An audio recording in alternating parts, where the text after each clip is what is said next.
thinking? Those gross black birds that root around in your trash won't make for very good documentary material.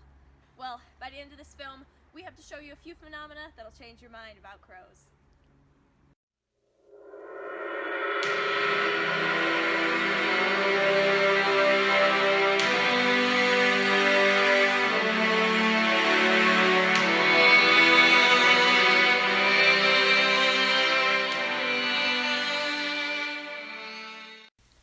Although you likely see crows on a daily basis, how much do you really know about these birds? Crows actually have several interesting habits that we'll review before we discuss the most intriguing aspect of their behavior: violence.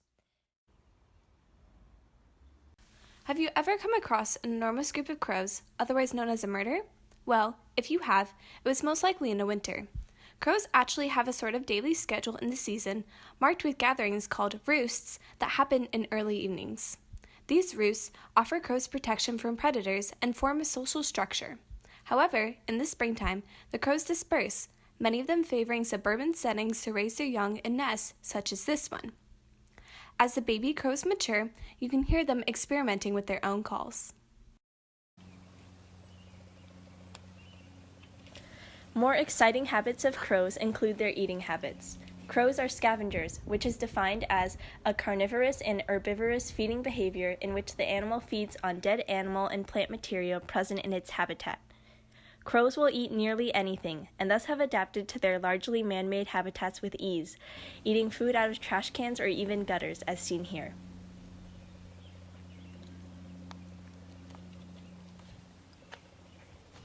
Now for the main phenomenon: crow violence and self-defense. Crows are known for their violent behavior and are often featured in horror movies and unsettling scenes. But is there really anything to be afraid of?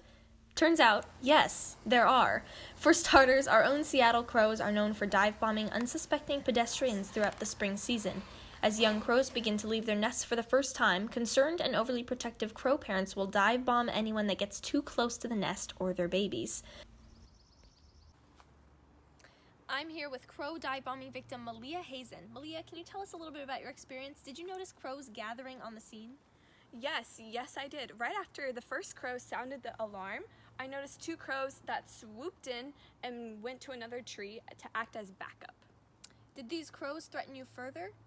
Yes, they started squawking at me, and the primary crow, it swooped around my head in an attempt to dive bomb me. How did you defend yourself?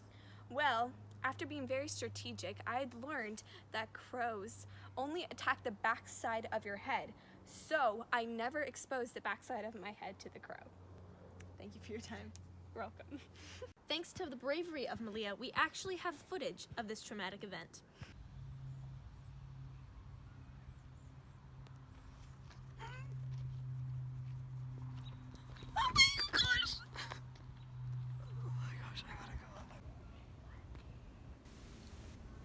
If that didn't scare you enough, just wait till you hear this.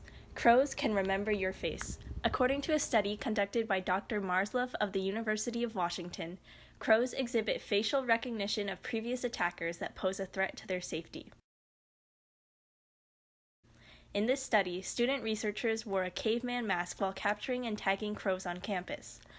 Later on, different people who had never tagged any crow wore the same mask around campus, and whenever they got close to a tagged crow, that crow began squawking angrily and retreating to gather reinforcements, proving that they have the ability to recognize individual faces. Not only this, but victimized crows quickly spread the word that an attacker was present, so even crows that hadn't been harmed would aid in dive-bombing the threat.